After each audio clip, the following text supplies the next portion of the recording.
Hello DC fans, welcome back to my channel Dastaan TV. तो आप जानते ही हैं कि जैक स्नाइडर की जस्टिस लीग किसी इंट्रोडक्शन की मोहताज नहीं है। इसे जब HBO मैक्स पे रिलीज़ किया गया था तो इसने स्ट्रीमिंग पे बहुत अच्छा परफॉर्मेंस किया था, और जब इसे होम मीडिया यानी कि DVD और ब्लूरे पे रिलीज़ किया गया था तो भी ये मूवी बहुत ज़्यादा सक्सेसफुल रही थी। आप जानते ही हैं कि वार्नर ब्रदर्स ने जैक स्नाइडर की जस्टिस लीग का एक ब्लैक एंड व्हाइट वर्जन, जिसे हम जस्टिस इज ग्रे भी बोलते हैं, उसे भी पैरेलल में रिलीज किया था। अब मॉडर्न डे मूवीज का black and white version release करना कोई नई बात नहीं है। कई सारे प्रोडक्शन हाउसेस ऐसा कर चुके हैं। एग्जाम्पल के तौर पे मैड मैक्स फ्यूरी रोड का भी एक black and white version release किया गया था। ह्यू जैकमैन की जो लोगन मूवी है उसका भी लोगन नॉयर नाम से एक black and white version release किया गया था। अब लोगन का ब्लैक एंड व्हाइट वर्जन तो मैंने देखा नहीं, तो मैं उस पर कमेंट नहीं कर सकता, लेकिन मैड मैक्स फ्यूरी रोड का जो ब्लैक एंड व्हाइट वर्जन था, I think it was pretty good. तो उसी तरीके से जैक स्नाइडर की जस्टिस लीग का जस्टिस इज ग्रे वर्जन भी रिलीज किया गया था, लेकिन सवाल उठता है कि इसे रिलीज क्यों किया गया। क्या ये एक तरीके से केवल एक कैश ग्रैब था कि DVDs हम इसकी बना देंगे ताकि थोड़ा सा और पैसा अर्न हो जाए, या बात कुछ और थी? इसी टॉपिक पे हम लोग डिस्कशन करेंगे इस वीडियो में। तो बिना टाइम वेस्ट किए आइए शुरू करते हैं। तो सबसे पहला क्वेश्चन कि जैक स्नाइडर जस्टिस लीग का ब्लैक एंड व्हाइट वर्जन यानी Justice is grey version exist ही क्यों करता है। तो गाइज, जैसा कि आप जानते हैं 2017 में जब जैक स्नाइडर जस्टिस लीग की फिल्मिंग कर रहे थे तो हम जानते हैं कि उनके पर्सनल लाइफ में एक फैमिली ट्रेजेडी हुई थी। उनकी डॉटर ने सुसाइड कमिट कर लिया था। फिर स्टूडियो से बहुत ज़्यादा क्लैश ऑफ आइडियाज़ उनके होने लग गए थे, तो उन्होंने प्रोडक्शन को बीच में ही छोड़ दिया था। फिर जॉस विडॉन को बुला के वार्नर ब्रदर्स ने मूवी को कंप्लीट किया था। कलर बहुत ज़्यादा ब्राइट कर दिया था जो DC एक्सटेंडेड यूनिवर्स की टोन से मैच नहीं कर रहा था। तो जैक स्नाइडर के पास उन्होंने जो हिस्सा फिल्म किया था जस्टिस लीग का, उसकी कलर ग्रेडिंग चेंज करके उन्होंने ब्लैक एंड व्हाइट कर दी थी। और जब HBO मैक्स ऐप लॉन्च हुई थी और जैक स्नाइडर को अपना विजन कंप्लीट करने का मौका मिला था, तब जाके कलर ग्रेडिंग की गई थी उसकी। यानी कि जैक स्नाइडर की जस्टिस लीग का जो रियल वर्जन जैक स्नाइडर के दिमाग में था वो दरअसल ब्लैक एंड व्हाइट वर्जन ही था। बाद में उसकी कलर ग्रेडिंग करके उसे कलर वर्जन में चेंज किया गया था। अब सवाल ये उठेगा कि बहुत से लोग ऐसा बोलेंगे कि ब्लैक एंड व्हाइट वर्जन करना कौन सी बड़ी बात है, मूवी है उसमें फिल्टर लगाओ, ब्लैक एंड व्हाइट का काम हो गया। लेकिन ये ऐसा नहीं है। ये ऐसा बिल्कुल नहीं कि आपने प्ले स्टोर पे एक ऐप डाउनलोड की, मूवी है या कोई क्लिप है, उसका आपने ब्लैक एंड व्हाइट फिल्टर डाल दिया, काम हो गया। ऐसा बिल्कुल भी नहीं है। ब्लैक एंड व्हाइट वर्जन में चेंज करने के लिए पोस्ट प्रोडक्शन में जाके frame by frame colour grading की जाती है ब्लैक एंड व्हाइट में। मैं आपको रेफरेंस के तौर पे समझाता हूँ एक एग्जांपल देके। आपको पता ही कि जब पोस्ट प्रोडक्शन मूवी का किया जाता है तो कलर ग्रेडिंग जो होती है उसके थ्रू आप एक्टर्स के कपड़ों के कलर को भी चेंज कर सकते हैं। एग्जाम्पल के तौर पे आप इस पिक को देखिए। एक पिक जस्टिस लीग से है और एक जैक स्नाइडर की जस्टिस लीग की है। जैक स्नाइडर की जस्टिस लीग ओरिजिनल सीन है जो फिल्म किया गया था, लेकिन जॉस विडॉन ने अपनी जस्टिस लीग में आप देख रहे कलर ग्रेडिंग करके गैल गैडोट के कपड़ों को चेंज कर दिया, और थोड़ा बहुत आप बैकग्राउंड देखेंगे कि उसका कलर भी चेंज हो गया है। लेकिन आपको पता बिल्कुल नहीं चलेगा कि पोस्ट प्रोडक्शन में कपड़ों के कलर को चेंज किया गया है। आप देख रहे कितना अच्छे तरीके से कलर ग्रेडिंग की जाती है।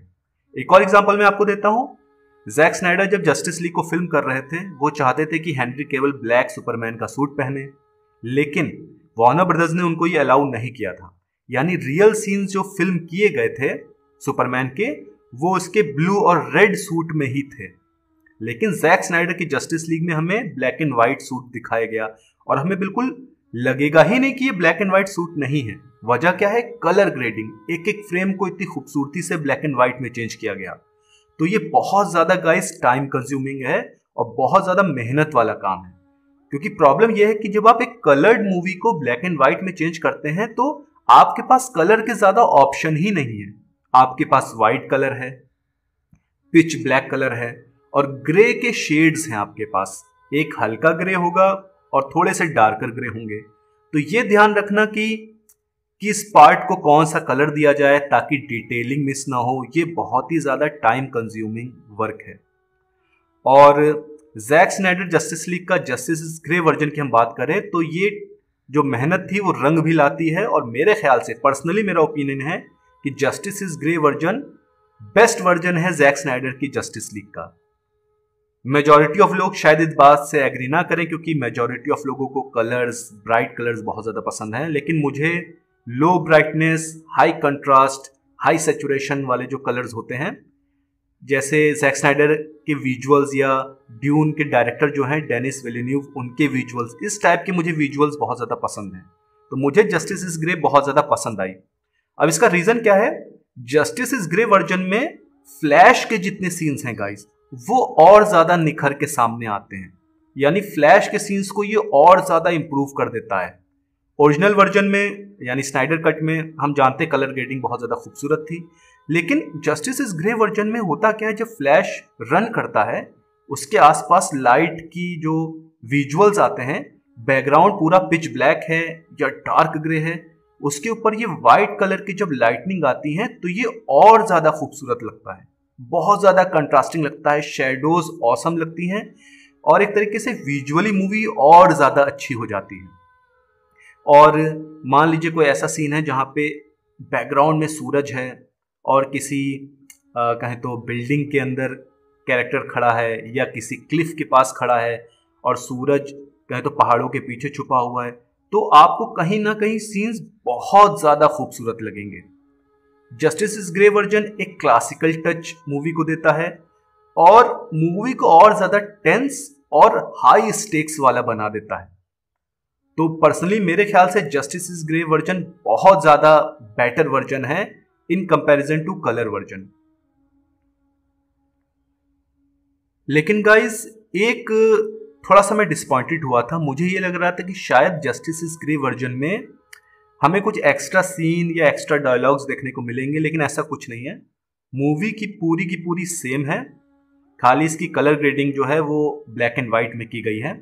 अब आपको ये पसंद आएगी या नहीं पसंद आएगी, ये तो मेरे ख्याल से गाइस आपके पर्सनल टेस्ट पे डिपेंड करता है कि आप क्या प्रेफर करते हैं। लेकिन जैसा कि मैंने बताया, मुझे डार्क विजुअल्स बहुत ज़्यादा पसंद हैं, तो मुझे तो ये पसंद आया। और मेरे ख्याल से अगर कलर वर्जन के बजाय जस्टिस इज ग्रे वर्जन ही खाली वार्नर ब्रदर्स रिलीज करता, तो मेरे ख्याल से लोगों की मेमोरी में ये और ज़्यादा देर तक छाप छोड़ता कि एक मॉडर्न मूवी जिसके लिए लोगों ने इतना बड़ा ट्रेंड चलाया, और डायरेक्टर जब उसको रिलीज किया तो अपने रियल विजन यानी ब्लैक एंड वाइट विजन में उसको रिलीज किया, तो आई थिंक ये ज़्यादा ऑसम रहता। और एक और चीज़, जो स्टेपन वुल्फ है उसका जो आर्मर है वो और ज़्यादा बेटर लगता है जस्टिस इज ग्रे वर्जन में। जैसे मेटल होते हैं ना, एक शाइन होती है मेटल में जिससे हम लस्चर बोलते हैं साइंटिफिक टर्म में बोला जाए तो उसके आर्मर में एक शाइन एक तरीके का आ जाता है जो आपको बहुत ज़्यादा ऑसम लगेगा जस्टिस इज ग्रे वर्जन में। और बस यही कहूँगा कि वीडियो पसंद आया तो चैनल को सब्सक्राइब करिए और डीसी अपडेट्स के लिए मेरे चैनल को सब्सक्राइब जरूर करिए। Thank you.